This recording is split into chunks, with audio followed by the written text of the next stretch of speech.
وعلى آل إبراهيم إنك حميد مجيد.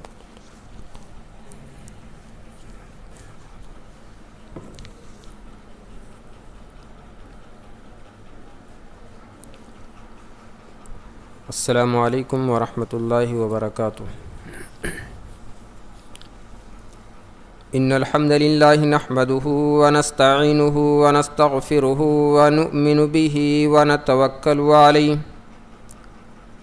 ونعوذ باللہ من شرور انفسنا ومن سیئات اعمالنا من يهده الله فلا مضل له ومن يضلل فلا هادي له وأشهد أن لا إله إلا الله وحده لا شريك له وأشهد أن محمدًا عبده ورسوله أرسله بالحق بشيرا ونذيرا. أما بعد فإن خير الحديث كتاب الله وخير الهدي هدي محمد صلى الله عليه وسلم وشر الأمور محدثاتها وكل محدثة بدعة وكل بدعة ضلالة وكل ضلالة في النار.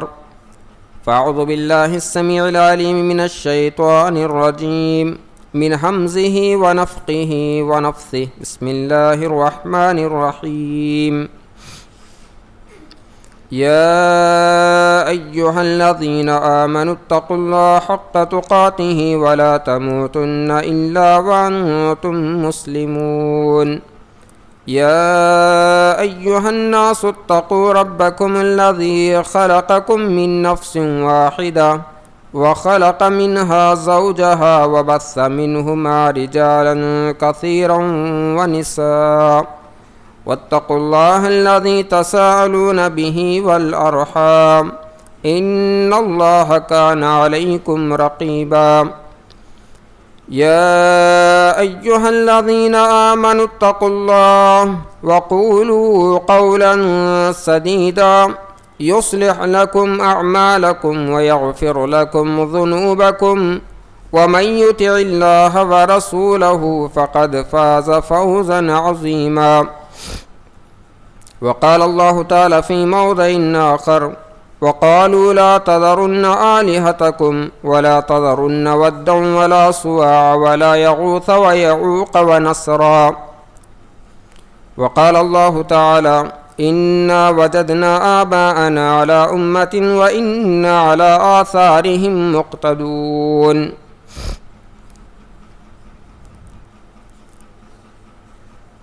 محترم حاضرین جمعہ، نوجوانان، بزرگان دین، عفت مآب خواتین اسلام، تمام قسم کی تعریف صلی اللہ رب العالمین کے لیے جس نے مجھے اور آپ کو اور اس پوری کائنات کو پیدا فرمایا. درود و سلام ہو تمام انبیاء اکرام پر، بالخصوص آخری نبی جناب محمد الرسول اللہ صلی اللہ علیہ وسلم پر. اللہم صلی علی محمد وعلی آل محمد کما صلیت علی ابراہیم وعلی آل ابراہیم انک حمید مجید. اللہم بارک علی محمد وعلی آل محمد کما بارکت علی ابراہیم وعلی آل ابراہیم انک حمید مجید. محترم سامعین اکرام، سورہ نوح کی ایک آیت اور سورہ زخرف کی ایک آیت تلاوت کی گئی. انشاءاللہ اسی کے روشنی میں کچھ باتیں کہی جائیں گی. رب العزت سے دعا گو ہوں کہ مجھے اور آپ کو کہنے سننے سے زیادہ نیک عمل کی توفیق بخشے. آمین یا رب العالمین. ویسے تقریباً 2 ماہ پہلے شرک اصغر اور شرک اکبر اس تعلق سے تفصیلی گفتگو کی جا چکی ہے. انشاءاللہ اسی کے ضمن میں شرک کے اسباب یا اس کی ابتدا کیسے ہوئی اور اس کی تباہ کاریاں کیا ہیں، شرک کرنے والے کو نقصانات کن کن نقصانات کو اٹھانا پڑے گا، یہ ساری باتیں ہیں. انشاءاللہ کوشش یہ کی جائے گی کہ مختصراً اس کو آپ حضرات کے سامنے بیان کیا جائے انشاءاللہ۔ ہم سبھی اس بات سے واقف ہیں کہ اللہ رب العالمین نے مختلف انبیاء کرام کو مختلف قوموں کی طرف مبعوث کیا تاکہ لوگوں کو تاریکی سے نکال کر، اندھیرے سے نکال کر روشنی کی طرف لائیں، اور ہر نبی نے اپنا اپنا حق بخوبی ادا کیا۔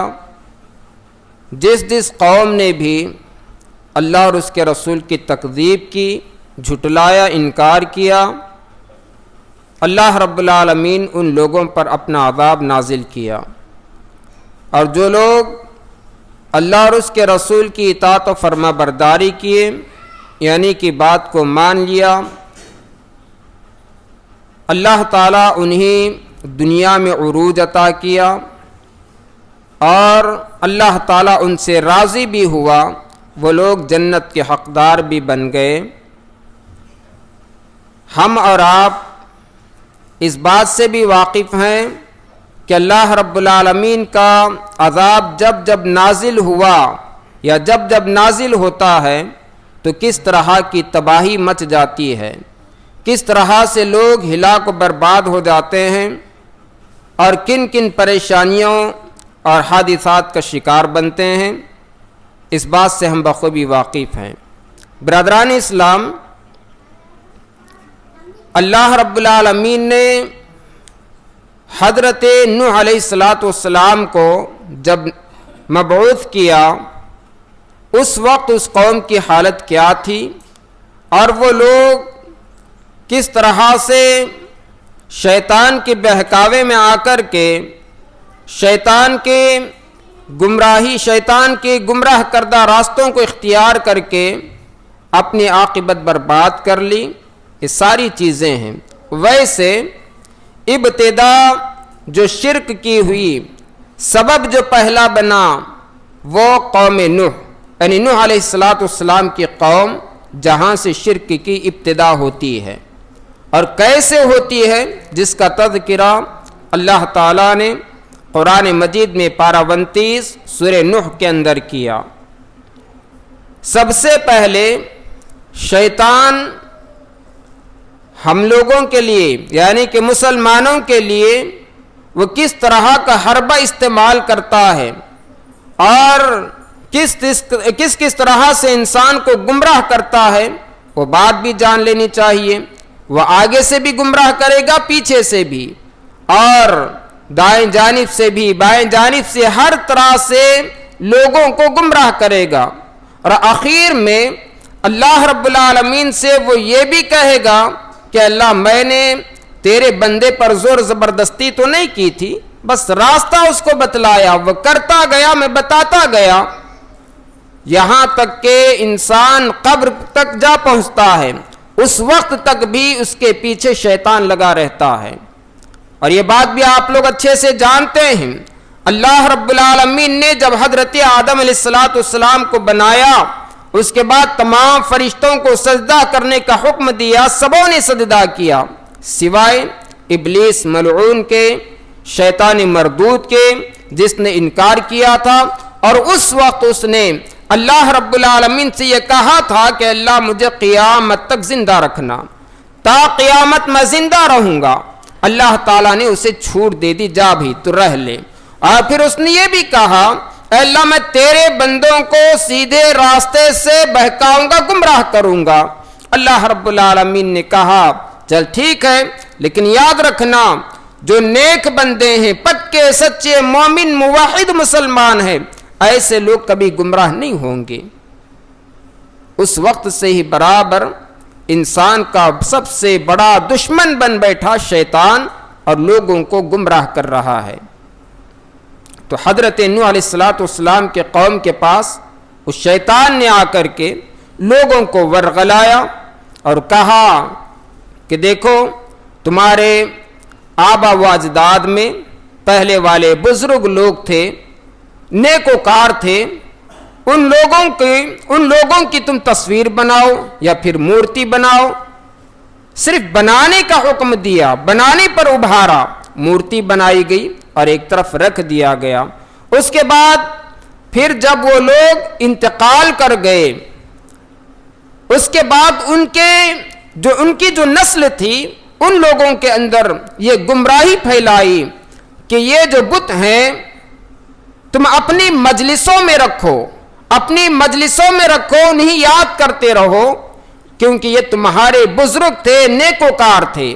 اور اس طرح سے لوگوں کو گمراہ کرتا گیا اور وہ لوگ بت بھی بنائے، اپنے مجلسوں میں رکھتے، یہاں تک کہ اپنے گھروں میں بھی رکھنا شروع کیا، پھر اس کی پوجا پاٹ شروع ہوتی گئی۔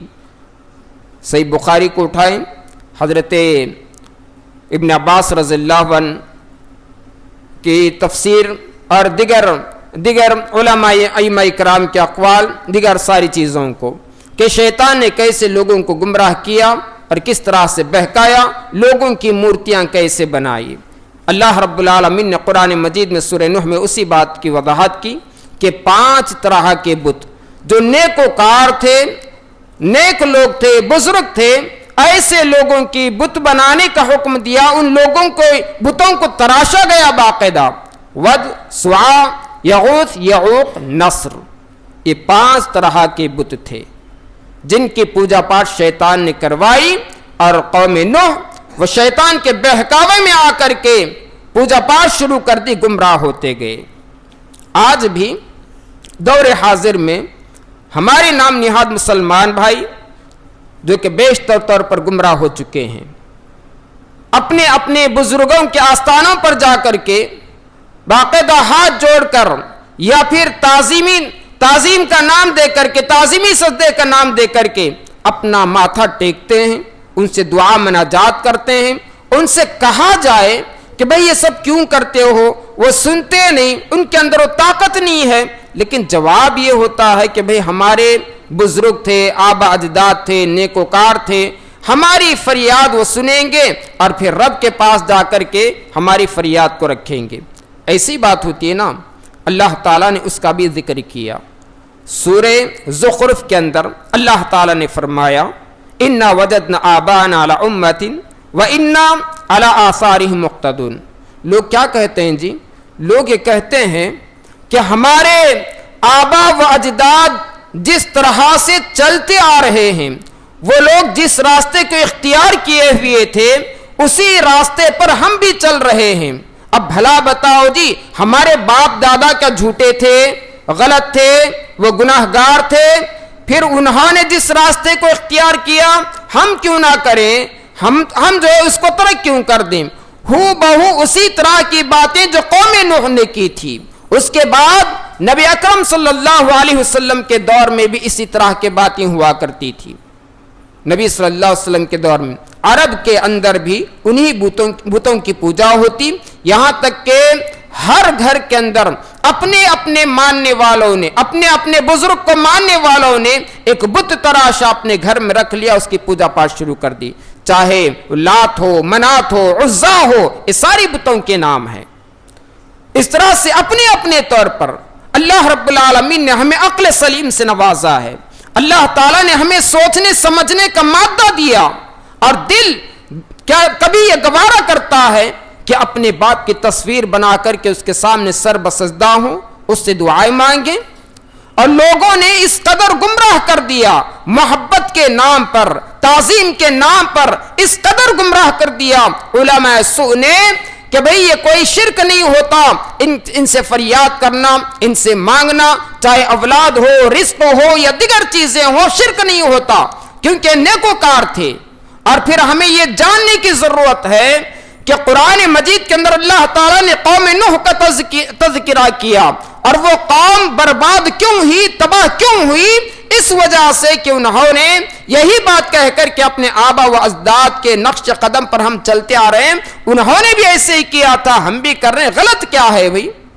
ارے بھی غلط یہ ہے کہ جسے رب نے اجازت نہیں تھی، جس کام کے لیے رب کا حکم نہیں، کنایتن بھی نہیں، اشارتن بھی نہیں، اللہ تعالیٰ نے یہاں تک کہ فرمایا، اللہ کے نبی صلی اللہ علیہ وسلم نے اللہ کے علاوہ کسی اور کے لیے سجدہ جائز ہوتا تو میں کس کو حکم دیتا؟ بیوی کو حکم دیتا کہ وہ اپنے شوہر کے سامنے سجدہ کرے، لیکن نہیں، اللہ کے علاوہ کسی اور کے لیے سجدہ جائز نہیں، چاہے وہ تعظیمی طور پر ہو یا محبت کے نئے سے کسی بھی طریقے سے جائز نہیں۔ تو پھر ہم کیوں کریں بھائی؟ کیا حدیث کے اندر اللہ کے نبی صلی اللہ علیہ وسلم نے بیان فرمایا؟ بالکل نہیں۔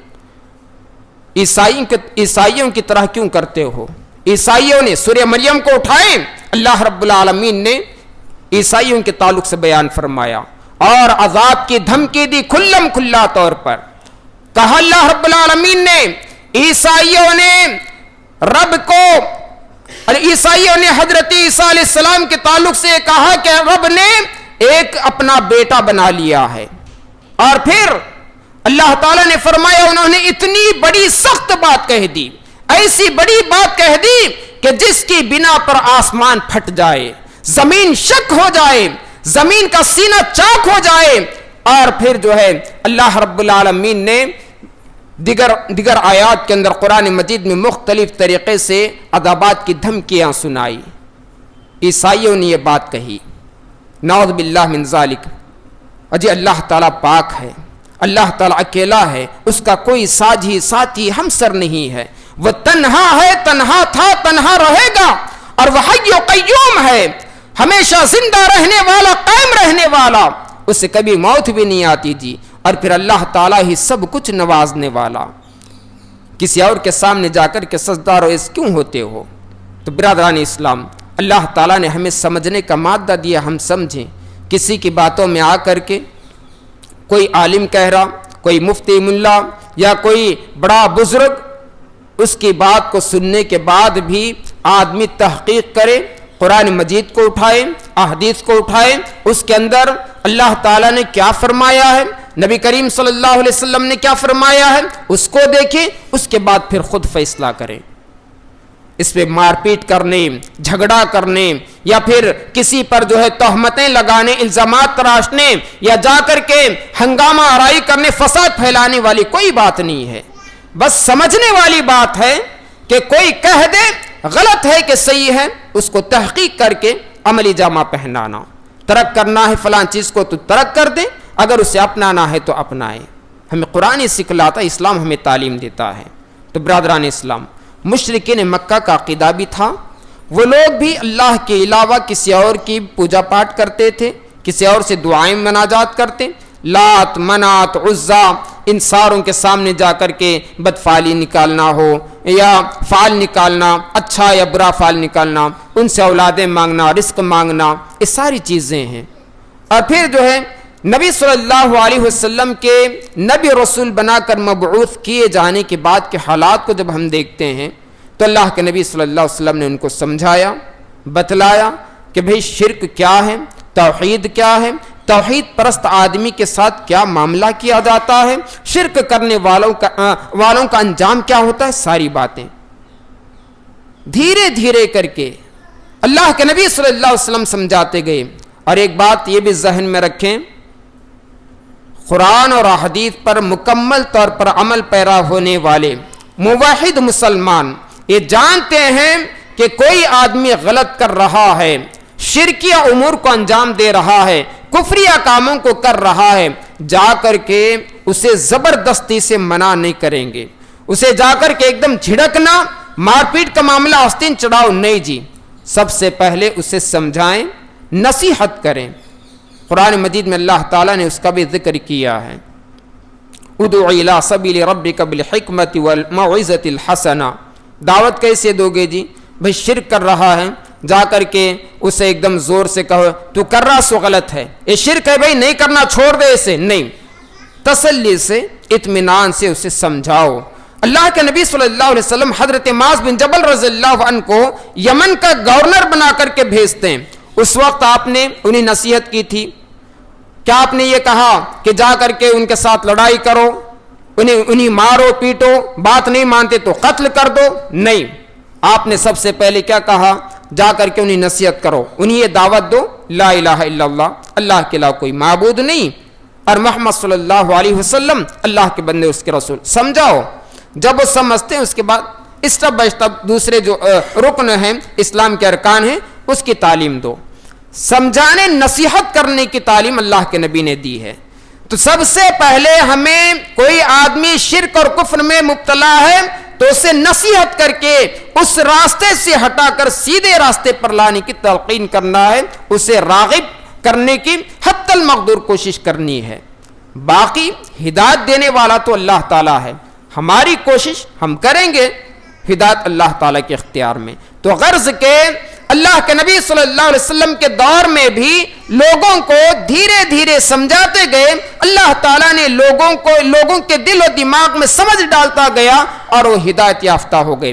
حضرت عمر بن جمح رضی اللہ عنہ جبکہ ایک پیر سے معذور تھے، لنگڑے تھے، وہ اپنے بیوی کو نصیحت کرتے ہیں کہ دیکھو جی، ایک دائی آدمی، ایک دائی بن کر کے آیا ہوا مصعب بن عمیر رضی اللہ عنہ، اللہ کے نبی صلی اللہ علیہ وسلم انہیں دائی بنا کر بھیجے تھے لوگوں کو نصیحت کرنے، توحید کی طرف بلانے کے لیے، شرک سے روکنے کے لیے۔ اس نوجوان کے پیچھے اپنے بچوں کو مت بھیجنا، اس کی مجلس میں شریک نہ کرانا، اپنے بیٹوں کو کہہ دو، کہتے چلے جاتے ہیں۔ اور پھر ان کے بیٹے حضرت مصعب بن عمیر رضی اللہ عنہ کے ساتھ رہ کر کے دین کی تعلیم کو حاصل کیا، سن لیا، قرآن کو سنا، اچھا لگا، اسلام بھی قبول کر لیتے ہیں، یہاں تک کہ عمر بن جمح کی بیوی بھی اسلام قبول کر لیتی ہے۔ اتفاق سے ایک دن آمنے سامنے میاں بیوی بیٹھے ہوئے، شوہر نے اپنی بیوی سے کہا کیا تم نے بتا دیا اپنے بیٹوں کو؟ انہوں نے کہا ہاں جی بتا تو دیا ہے، اب مان لو اگر وہ اس کی بات کو قبول کر لیتے ہیں، جا کر کے سن لیا، قبول کر لیتے ہیں، تو پھر اس میں ہم کیا کر سکتے ہیں جی؟ معاملہ کچھ ایسے ہی ہوا، وہ گئے تھے مجلس میں، انہوں نے باتیں سنی اور اس کو قبول بھی کیا ہے، کیا وہ اسلام قبول کر چکے، ہمارے باپ دادا کے دین کو ترک کر دیا؟ نہ، ان کو بلاتے ہیں، پہلے بلا کر کے سنتے ہیں کہ اس داعی نے کیا بات کہی ہے، اس کے بعد ہم فیصلہ کریں گے۔ چلو ٹھیک ہے، حضرت مصعب بن عمیر رضی اللہ عنہ اپنے بیٹوں کو بلاتے ہیں، بیٹوں کو سامنے بٹھایا، کہا جی حضرت عمر بن جمح نے اپنے بیٹوں کو بلا کر کے پوچھا، تو بیٹوں نے کہا کہ ابو جان اس طرح کا معاملہ ہے۔ اچھا چلو ٹھیک ہے، پھر قرآن کو سنتے ہیں، سورہ فاتحہ کو سنا، اجی کلام تو بہت ہی بہترین کلام ہے، اتنا اثردار، اتنا پر اثر کلام میں نے آج تک نہیں سنا ہے، بہت ہی بہترین کلام ہے۔ سنتے ہیں، اس کے بعد کہتے ہیں میں پہلے جا کر کے اپنے معبود سے پوچھ لیتا ہوں، اگر وہ مان جاتا ہے تب جا کر کے میں سوچوں گا کہ اس دین کو ترک کرنا ہے یا پھر اپنانا ہے۔ اور اس وقت مشرکین مکہ کا ایک عقیدہ یہ تھا کہ وہ جس بت کی پوجا کرتے تھے اس کے سامنے جا کر کے کھڑے ہوتے اور کھڑے ہو کر کے کہتے کہ فلاں فلاں کام ہمیں کرنی ہے اور فلاں آدمی آیا ہوا ہے، اس دن کو لے کر کے اسے چھوڑیں یا ترک کریں کیا، یہ ساری چیزیں۔ اگر جواب انہیں تسلی ملتی یا پھر پیچھے کوئی بزرگ عورت بوڑھی وغیرہ کھڑی ہوتی اور وہ کہتے کہ بھئی ہاں قبول کر لو تو قبول کر لیتے، ترک کر دو تو پھر چھوڑ دیتے۔ حضرت عمر بن جمح رضی اللہ عنہ جو ہے وہ بت کے سامنے کھڑے ہوتے ہیں، کہتے ہیں کہ میرے بیٹوں نے اسلام کو قبول کیا، ایک بندہ آیا ہوا ہے، داعی ہے، وہ اس طرح کی تعلیم دیتا ہے، کوئی جواب نہیں ملا۔ پھر وہ کہتے ہیں کہ شاید میری باتوں سے ناراض ہوئے کہ واپس چلے جاتے ہیں۔ اب دیکھا بیٹوں نے کہ باپ ماننے کے لیے تیار نہیں ہے، کیا کریں بھئی؟ اس بت کو اٹھا کر کے رات میں جبکہ یہ سوئے ہوئے تھے ایک گڈھے میں کنویں میں لے جا کر کے پھینک دیتے ہیں۔ یہ صبح صبح اٹھے، دیکھا، تلاش کیا، کہیں گھر کے کونوں میں سب جگہ تلاش کیا، ملا نہیں، ڈھونڈتے ڈھونڈتے گئے، وہاں گڈھے میں پڑا ہوا اس بت کو لا کر کے پھر اسے نہلا دھلا کر کے عطر لگا کر کے خوشبو لگا کر پھر اسے کونے میں رکھ دیتے ہیں اور اس سے معافی مانگتے ہیں کہ تیرے ساتھ جو بھی کیا ہے بہت برا سلوک کیا ہے اور اس کے لیے میں معافی چاہتا ہوں، معافی مانگ لی، رکھ دیا۔ اس کے بعد پھر دوسرے دن بھی اسی طرح کا معاملہ، تیسرے دن بھی وہی، تو آخر میں انہوں نے یعنی عمر بن جمح نے اس بت کے کاندھے پر بازو میں ایک کلہاڑی بھی رکھ دیتے ہیں، اگر کوئی آئے تیرے ساتھ بدتمیزی کرے تو اسے مار دینا۔ اب بھلا بتائیں، ایک بت ہے جسے نہ بولنے کی طاقت ہے اور نہ کچھ کرنے کی طاقت، نہ کھانے پینے کی طاقت، مکھی اگر اوپر بیٹھ جائے تو اسے اڑانے کی بھی طاقت نہیں ہے، وہ اتنا بول کر چلے جاتے ہیں۔ اور پھر اس رات بھی معاملہ ایسے ہوا کہ اس کا ہاتھ پیر کو توڑ کر کے اس کلہاڑی سمیت لے جا کر کنویں میں پھینک دیتے ہیں. پھر یہ صبح اٹھے تلاش کرتے ہوئے گئے, دیکھا کہ کئی دن سے میں دیکھ رہا ہوں کہ اس کو لا کر کے کنواں میں پھینکا جاتا ہے. واقعی میں اگر اس کے اندر دفاع کرنے کی طاقت ہوتی, جو بھی اس کے ساتھ بدتمیزی کیا ہے, یہ حرکت کیا ہے, اسے ضرور مارتا, سزا دیتا, لیکن اس کے اندر وہ طاقت نہیں.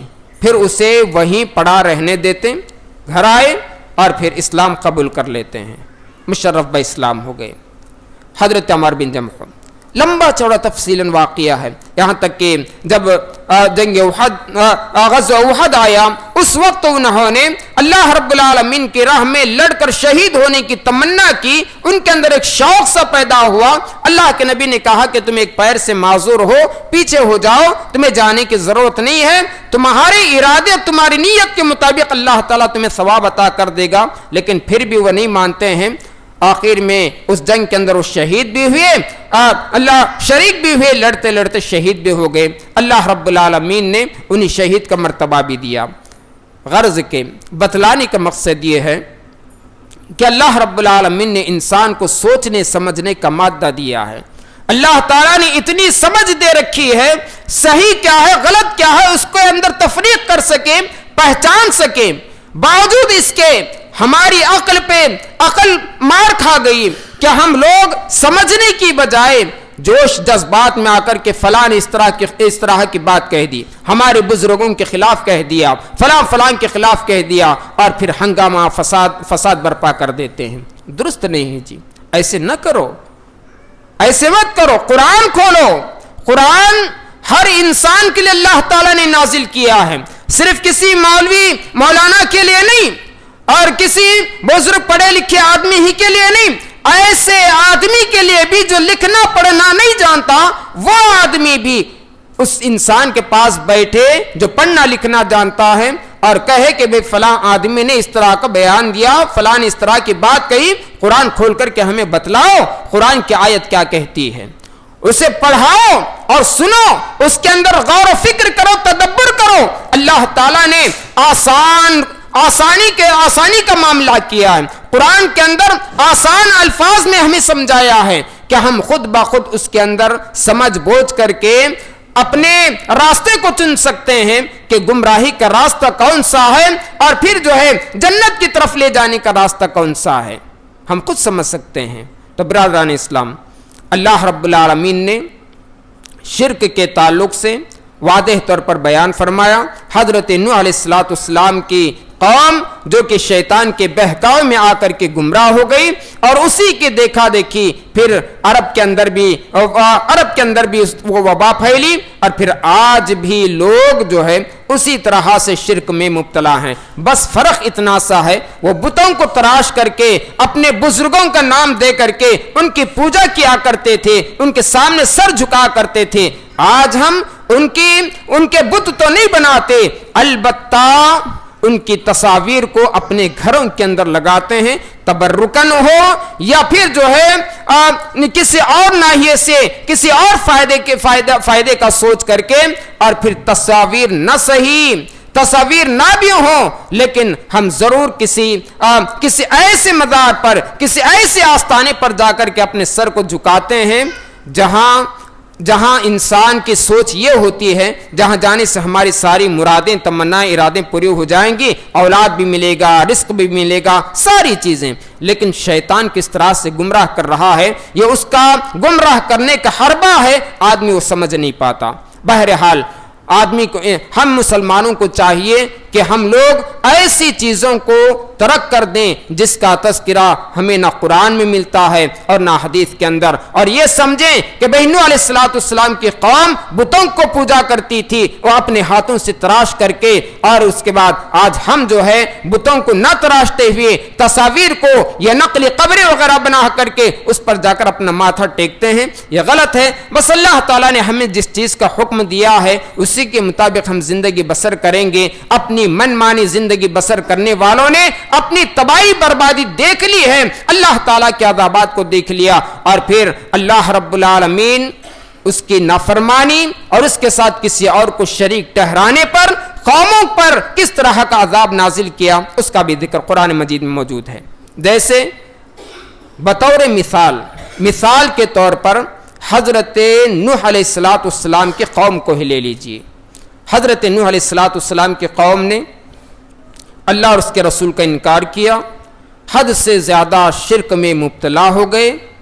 اللہ رب العالمین نے ان پر عذاب کو کیسے نازل کیا؟ اس سے پہلے کہ عذاب نازل ہوتا، حضرت نوح علیہ السلام کو کشتی بنانے کا حکم دیا. لکڑی اور میخ کے ذریعے سے کشتی بنائی گئی، اور اس کشتی کو دیکھ کر کے لوگ مذاق بھی اڑاتے تھے. ارے بھائی یہ کشتی کو کیا ریت میں چلائے گا، یہ کہاں چلائے گا، دور دور تک یہاں پانی بھی نظر نہیں آتا، نہ سمندر ہے، نہ ندی ہے، نہ تالاب ہے، اپنی کشتی کو کیسے یہ چلائے گا؟ لوگ ہنسی مذاق کرتے رہے. کشتی بن کر تیار ہوئی، اس کے بعد بھی مذاق چلتا رہا. اس کے بعد اس کشتی کے اندر گندگی بھی پھیلا دی. اللہ رب العالمین کے حکم کا حضرت نوح علیہ السلام انتظار کرتے رہے، لوگوں کو سمجھاتے رہے بھئی دیکھو اللہ کا عذاب بڑا سخت آنے والا ہے، اتنا بھیانک عذاب نازل ہوگا، اس عذاب سے چھٹکارا نہیں پا سکو گے، نجات نہیں ملے گی. ابھی بھی تمہارے لیے وقت ہے کہ سدھر جاؤ جی، ایک اللہ کی طرف لوٹاؤ، ایک اللہ کی طرف لوٹاؤ. وہی اللہ رب العالمین ہے جو تمہیں ہر مصائب سے، پریشانی سے نجات دے سکتا ہے، چھٹکارا دے سکتا ہے.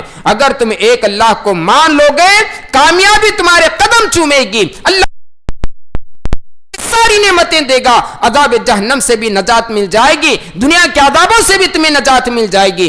مگر لوگ ہنسی مذاق کرتے رہے. بادل آتے گئے. ان بادلوں کو دیکھ کر بھی ان ظالموں نے، ان احمقوں نے سمجھا نہیں کہ اللہ تعالیٰ کا عذاب ہے، اس پر بھی مذاق اڑاتے گئے. یہاں تک کہ جب وہ بارش بن کر کے نازل ہوا اور پھر بڑا طوفان آیا، سیلاب لانے لگے، چلاتے رہے. اور پھر حضرت نوح علیہ السلام اپنی کشتی تیار رکھے ہوئے، جس کے اندر گنے چنے چند لوگ سوار ہو جاتے ہیں. تب بھی لوگوں کو للکارتے پکارتے رہے، اے لوگوں اب بھی وقت ہے جی، آ جاؤ، توبہ ہوگا وہ بچ جائے گا. مگر لوگوں نے بات نہیں مانی. خود ان کا بیٹا. یہاں ایک بات واضح کر دوں کہ لوگ یہ سمجھتے ہیں نا لوگ کہ فلاں آدمی ہمیں بچا لے گا، کتنی بھی بڑی مصیبت پریشانی کیوں نہ آئے ہمیں نجات مل جائے گی. ارے بھائی بتلاؤ، ابھی ہم جن چیزوں سے، جن مسائل کو جھیل کر کے واپس آئے ہیں کرونا کے نام پر، ابھی دوبارہ وہ ڈرامہ شروع ہونے والا ہے، جس کے لیے تیاریاں بھی کی جا چکی ہیں. اس معاملے کو جھیلتے ہوئے لوگ آئے ہیں. اس وقت کون کس کا پرسان حال تھا جی؟ کون کس کا پرسان حال تھا؟ کیا کسی بزرگ نے جس کے آستانے پر جا کر کے ہم دعا میں نجات کرتے تھے، جس کے پیچھے ہم دامن تھا، ہماری مدد کی؟ لوگ رزق کے مارے بھوکے پیاسے گھر کے اندر محصور ہو گئے تھے. کس نے ہماری مدد کی؟ کھانا کون کھلایا؟ ہمیں پانی کون پلایا؟ ہمیں دوائی کون سپلائی کیا؟ کیا کسی بزرگ نے یا کسی آستانی والے نے آ کر کے ہماری مدد کی؟ ہرگز نہیں جی، ہرگز نے کسی نے مدد نہیں کی. اگر کسی کی مدد نازل ہوئی، بھوک اور پیاس کی شدت کو برداشت کرتے ہوئے بھی غریب مزدور لوگ گھر کے اندر پڑے ہوئے تھے، وہ اللہ رب العالمین کی ذات ہی تھی جس نے ہمیں بھوکا پیاسا رہنے نہ دیا، لیکن برابر خوراک پہنچاتا رہا. کیا ہمیں اتنی بھی عقل نہیں ہے جی؟ اتنی بھی عقل نہیں؟ اور پھر یہ جان لیں کہ جب بڑی پریشانی لاحق ہو جاتی ہے، اللہ تعالیٰ کا عذاب اچانک سے آ جاتا ہے، تو کوئی بھی مدد کو نہیں پہنچنے والا. ایک باپ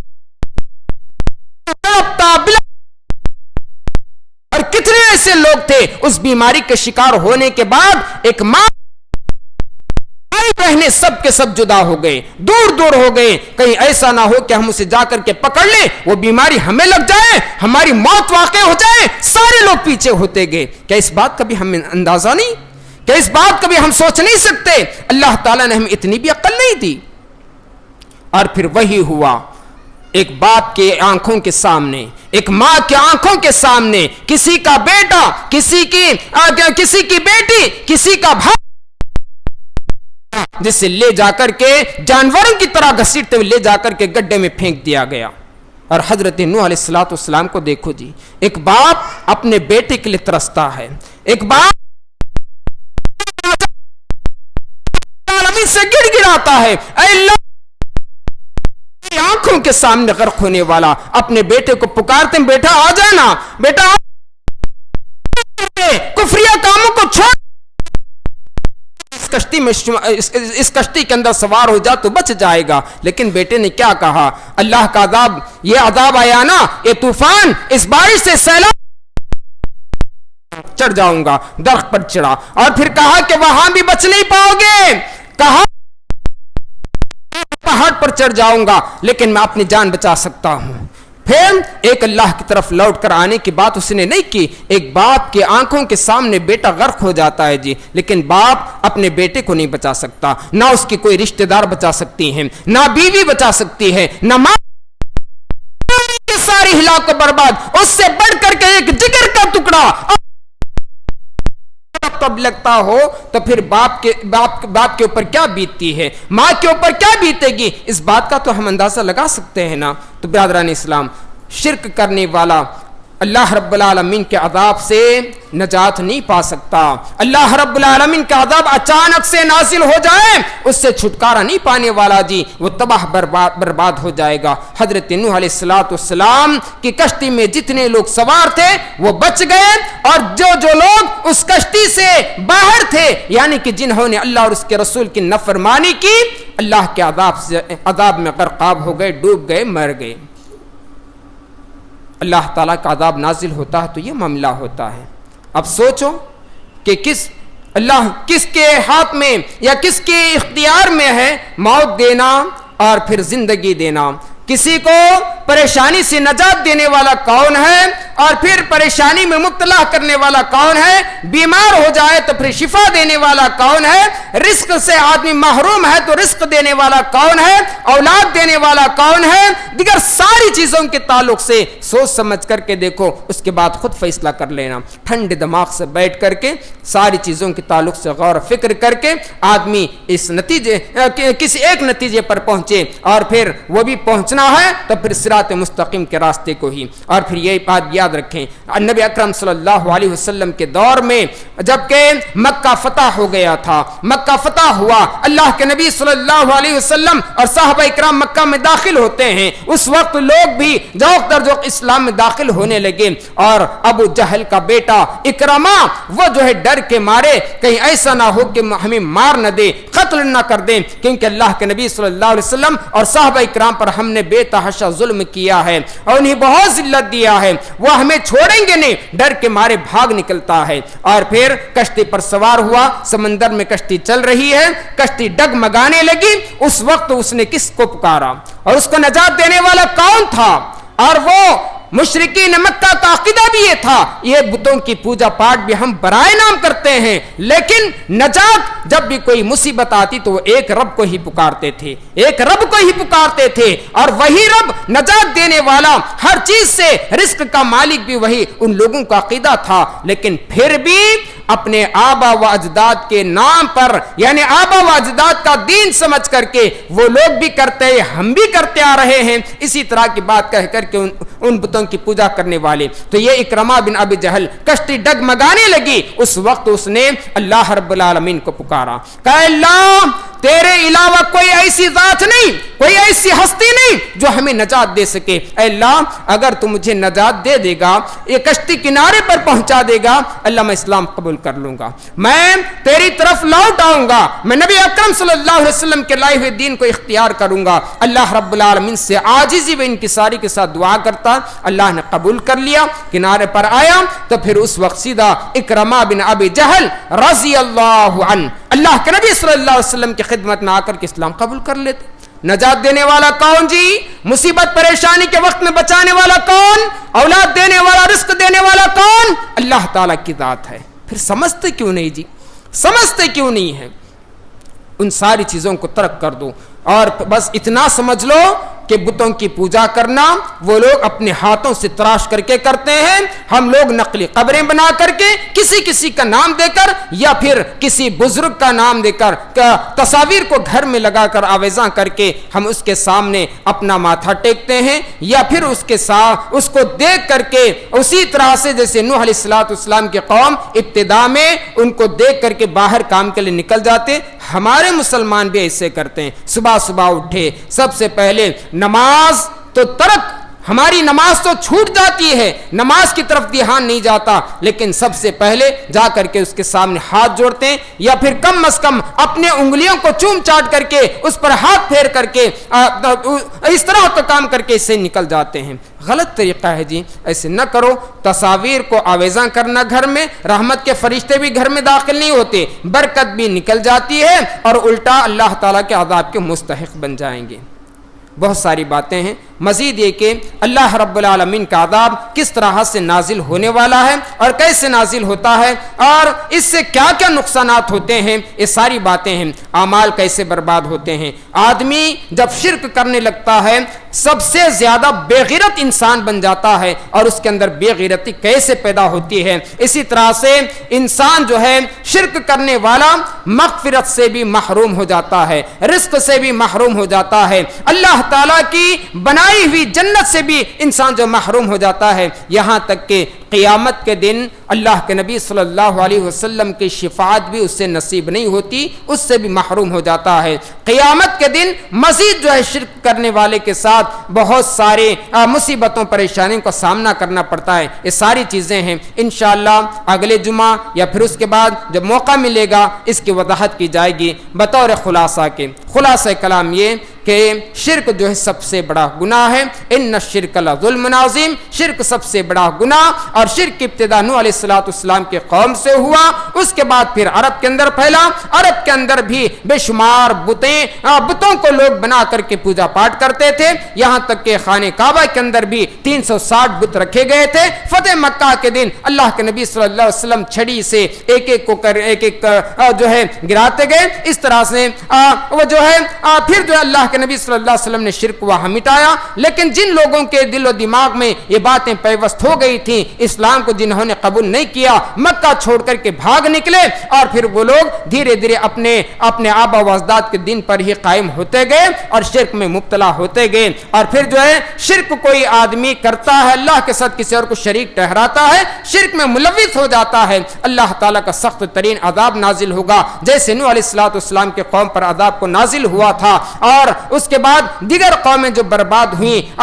اسی طرح کی تباہی بربادی بھی ہمارے حق میں آئے گی، ہم بھی تباہ برباد ہو جائیں گے۔ اور اسی طرح ایک بات یہ بھی کہ شرک اور کفر سے انسان کو بچانا ہے تو ہمیں انہی بہترین انداز میں، اچھے اسلوب میں، اچھے طریقے سے سمجھا بجا کر کے سیدھے راستے پر لانے کی ضرورت ہے۔ دیگر باتیں انشاءاللہ پھر بیان کی جائیں گی۔ اللہ رب العزت سے دعا گو ہوں کہ اللہ تعالی ہم تمام مسلمانوں کو شرک جیسے عظیم گناہ سے محفوظ مامون فرمائے۔ اے اللہ، شرکیہ جو بھی کام ہمارے اندر پائے جاتے ہیں ان سارے کاموں کا ہمیں ترک کرنے کی توفیق عطا فرما۔ اے اللہ، ہمیں صراط مستقیم کے راستے پر گامزن فرما دے۔ گمراہی کے دلدل میں جو بھی پھنسے ہوئے ہیں اللہ، انہیں ہدایت کے راستے نصیب فرما۔ اے اللہ، ہم تمام مسلمانوں پر جو بھی پریشانیاں لاحق ہوئی ہیں ان تمام پریشانیوں کو دور فرما دے، آسانیاں پیدا فرما۔ اے اللہ، تو دلوں کا پھیرنے والا ہے، ہمارے دلوں کو تیری اطاعت کی طرف پھیر دے، تیرے رسول کی اطاعت کی طرف پھیر دے۔ اے اللہ، ہمیں دین پر ثابت قدمی نصیب فرما۔ اے اللہ، ہمیں دین پر ثابت قدمی نصیب فرما۔ اے اللہ، ہمیں تیرے اور تیرے رسول کا اطاعت و فرما بردار بنا دے، تیرے اور تیرے رسول کی نافرمانی سے بچا لے۔ اے اللہ، ہم تمام کو ایک بنا، نیک بنا۔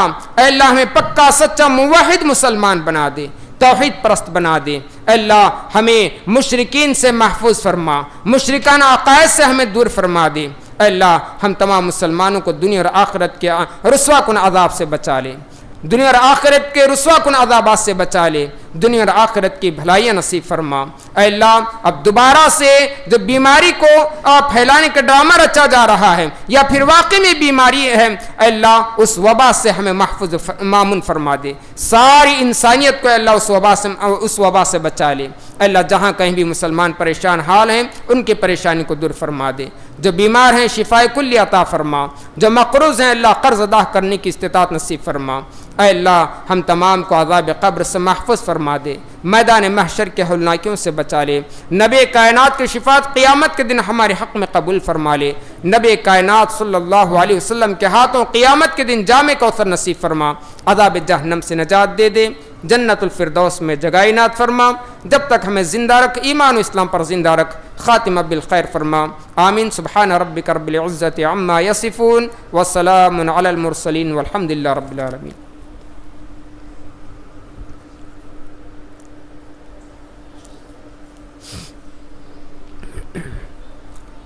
ان الحمد لله نحمده ونستعينه ونستغفره ونؤمن به ونتوكل عليه ونعوذ بالله من شرور انفسنا ومن سيئات اعمالنا، من يهده الله فلا مضل له ومن يضلل فلا هادي له، واشهد ان لا اله الا الله وحده لا شريك له، واشهد ان محمدا عبده ورسوله ارسله بالحق بشيرا ونذيرا، اما بعد فان خير الحديث كتاب الله وخير الهدي هدي محمد صلى الله عليه وسلم، وشر الأمور محدثاتها وكل محدثة بدعة وكل بدعة ضلالة وكل ضلالة في النار، فأعوذ بالله من الشيطان الرجيم، بسم الله الرحمن الرحيم، إن الله وملائكته يصلون على النبي يا أيها الذين آمنوا صلوا عليه وسلموا تسليما، اللهم صل على محمد وعلى آل محمد كما صليت على إبراهيم وعلى آل إبراهيم إنك حميد مجيد، اللهم بارك على محمد وعلى آل محمد كما باركت على إبراهيم وعلى آل إبراهيم إنك حميد مجيد، عباد الله رحمني ورحمكم الله، إن الله يأمركم بالعدل والإحسان وإيتاء ذي القربى وينهى عن الفحشاء والمنكر والبغي يعظكم لعلكم تذكرون، واذكروا الله يذكركم وادعوه يستجب لكم ولذكر الله تعالى وعلى وأضل وأتم أكبر۔